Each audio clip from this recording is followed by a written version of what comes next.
Every year, ULI and PwC team up to create their Emerging Trends in Real Estate report, which is one of the most highly regarded publications within the entire real estate industry. This report surveys leaders from some of the biggest commercial real estate firms in the world, including companies like Brookfield, Eastdil, Goldman Sachs, Greystar, Hines, KKR, and Prologis. And earlier this week at the annual ULI Fall Meeting, the 2025 version of this report was officially released. And while there's a lot of useful information throughout this entire report, I always jump to the markets to watch section first, which uses those survey responses to rank over 80 US metros. And in this video, I want to walk through what were voted as the top 5 US real estate markets for 2025, why each of these markets made this year's list, and the patterns among all of these that I'm taking away from this year's report.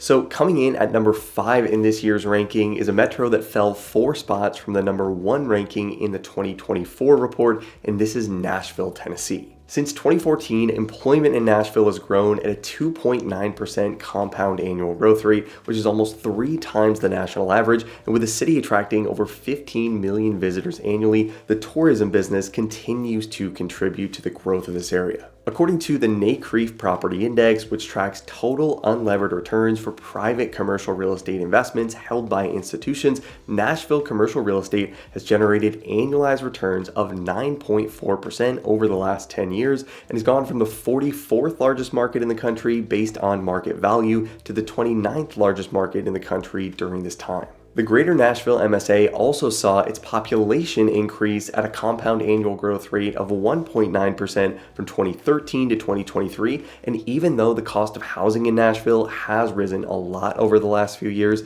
according to Moody's Analytics, the relative cost to do business in Nashville is still less than the national average. Tennessee residents also pay no state income tax, which has drawn residents from other high income tax states, and all of these things together have made Nashville one of the most attractive commercial real estate markets for investors over the last few years. Now, coming in at number 4 on this list is a market that jumped up 14 spots from number 18 on the 2024 list, and this is Tampa, St. Petersburg, Florida. According to the NCREIF Property Index, 10-year annualized returns in this metro came in at 8.6% over the last 10 years, and the Tampa-St. Petersburg market also saw population growth of 2.5 times the national average from 2013 to 2023. Job growth in Tampa was also almost double the national average from 2014 to 2024, and when it comes to diversity of industries in this area, Moody's Analytics ranked this market 4th among 390 MSAs throughout the entire US. Tampa St. Petersburg also was ranked 1st in the report in total home building prospects,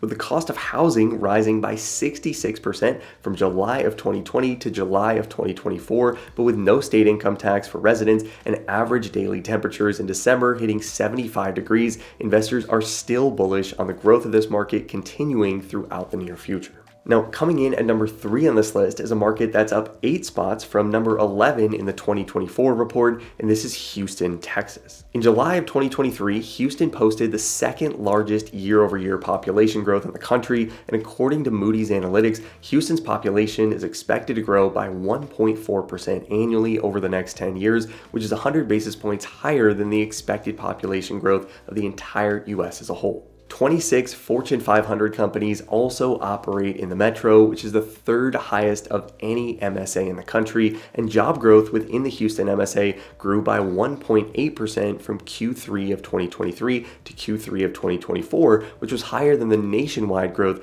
of just 1.5% during this time. The Port of Houston has also seen significant growth over the last few years, with total volume increasing by 11% from Q3 2023 to Q3 2024, and the average home price in Houston is still just $265,000, which is 26% less than the average national home price throughout the US. Houston businesses also get to take advantage of no corporate income tax in the state of Texas, along with Houston residents benefiting from no state income tax at the personal level, and with mild winters and major companies continuing to relocate to this area, this is also a market that investors are betting on for continued demand over time. Now, the number 2 market on this list is up 12 spots from the number 14 market on the 2024 list, and this is Miami, Florida. According to the NCREIF Property Index, Miami has seen annualized returns of 8.3% since 2014, and the unemployment rate in Miami averaged just 2.4% in Q3 of 2024, which was 180 basis points less than the national rate of 4.2%.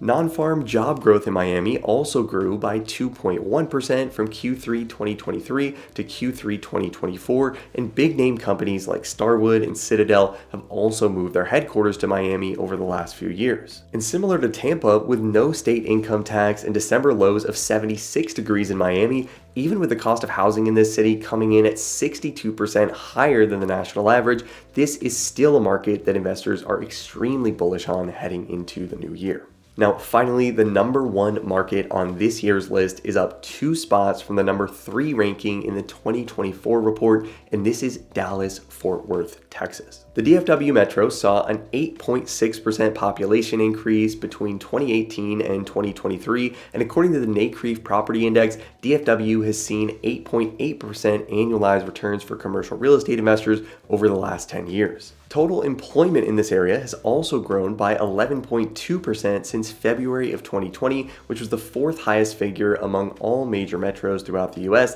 and the cost of doing business in Dallas, according to Moody's Analytics, is still just 102% of the national average. Unemployment in the DFW Metro was just 3.8% in Q3 of 2024, which was below the national average, and between Q3 of 2023 and Q3 of 2024 alone, the DFW population grew by 2.4%. Huge companies like CBRE, Caterpillar, and Fisher Investments have all relocated their headquarters to the DFW Metro over the last few years, and similar to Houston, there's no corporate income tax at the state level in the DFW market, and residents also benefit from no state income tax at the personal level when living in Texas. So overall, I see these rankings as a really helpful tool to see where major investment firms see the most growth potential over the next 12 months, but within this list, there are also 3 main things that stood out to me that could be clues into what the next standout market could be within commercial real estate. And the first thing that I found most interesting in this report is that almost all of these metros are major distribution hubs that have benefited significantly from the growth in e-commerce and logistics we've seen over the last few years,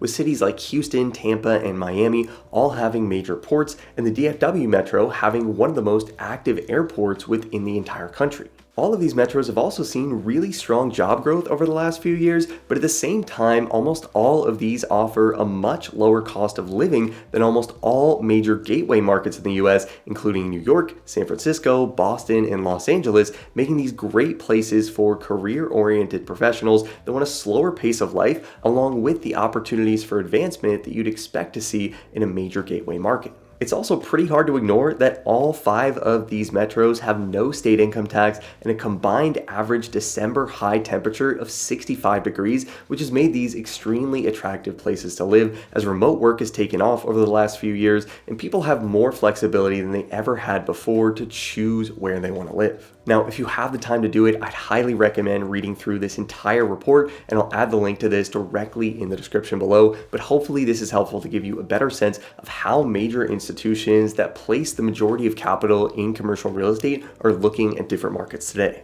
And if you want to learn more about the investment analysis process that commercial real estate firms use to underwrite deals, or you're looking to land a job at one of these companies in 2025, make sure to check out our all-in-one membership training platform, Breaking the CRE Academy. A membership to the Academy will give you instant access to over 120 hours of video training on real estate financial modeling and analysis. You'll get access to hundreds of practice Excel interview exam questions, sample acquisition case studies, and you'll also get access to the Break-In to CRE Analyst Certification exam, which covers topics like real estate pro forma and development modeling, commercial real estate lease modeling, equity waterfall modeling, and many other real estate financial analysis concepts that will help you prove to employers that you have what it takes to tackle the responsibilities of an analyst or associate at a top real estate firm. And if you like this video and want to see more content on the channel on different commercial real estate markets, make sure to hit the like button and let me know in the comments which markets you're most bullish on heading into 2025. As always, thanks so much for watching, guys. I hope you found this helpful. Subscribe to the channel if you haven't already to see more videos like this every single week,